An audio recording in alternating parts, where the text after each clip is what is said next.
Toronto, the Pinty's Grand Slam of Curling is back, and with its biggest event of the season. Following a 5-month break, the series resumes its season, with the 29th running of the Princess Auto Players Championship kicking off Tuesday morning at Mattamy Athletic Center and featuring 16 of the top-ranked men's teams and 16 of the top-ranked women's teams from around the world.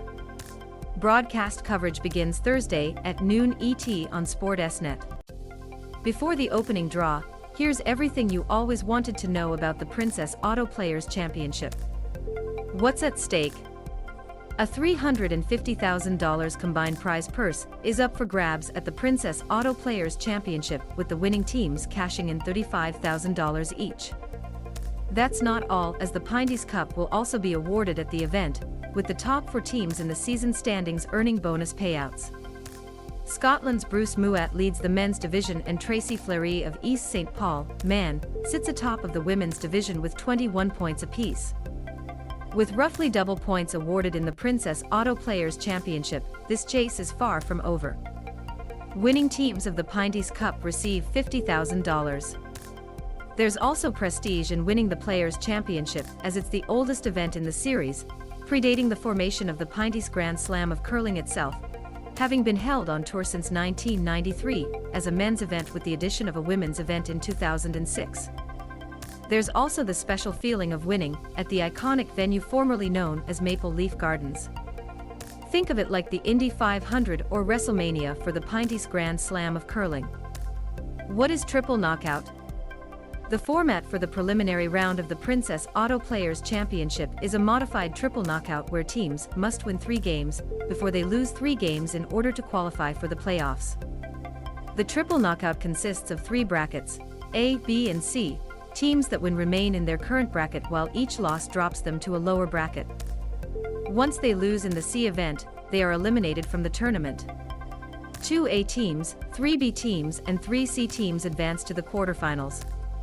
Although triple knockout is a common format on tour, this is the first time it has been used for the Princess Auto Players Championship since Sportsnet acquired the Pinty's Grand Slam of Curling series in 2012. Bracketology 101. The triple knockout has been used in the Pinty's Grand Slam of Curling earlier this season at the Masters and Boost National. Both men's champions, Team Mouat and Team Gushu respectively, qualified for the playoffs through the A event at 3-0, while both women's champions, Team Fleury and Team Hasselborg, advanced from the B brackets at 3-1. What is the no-tick, free guard zone? The no-tick, free guard zone is a relatively new rule designed to make the game more intriguing. Although the 5-rock rule prevents teams from eliminating guards too early, the loophole around that is to tick them aside, thus keeping them on the field of play but rendering them ineffective. With the addition of the no-tick element, teams cannot hit rocks off the center line while the 5-rock, free guard zone is in effect. Once 5 rocks have been played, everything is fair game.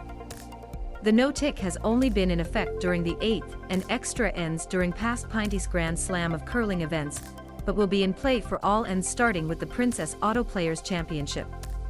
If a team violates the no-tick rule, the non-offending team may choose to leave the situation as is. Who are the favorites in the women's division?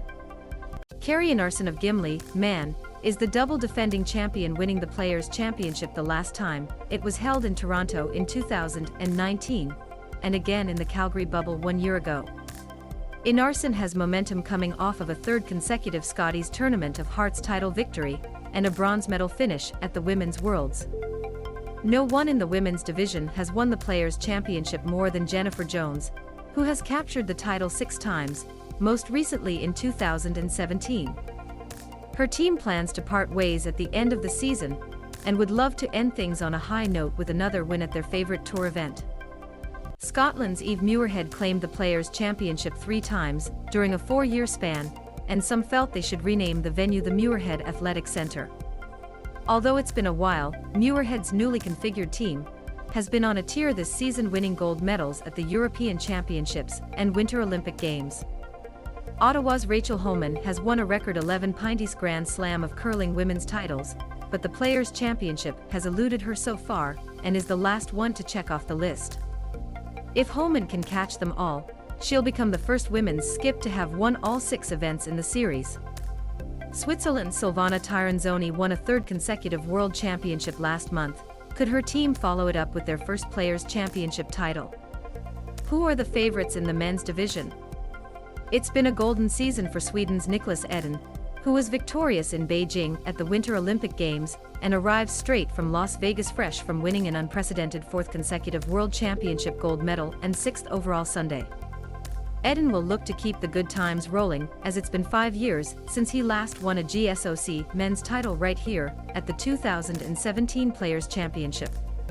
When we last left our heroes, Brad Gushue of St. John's, NL, claimed his 12th career GSOC men's title at the Boost National back in November.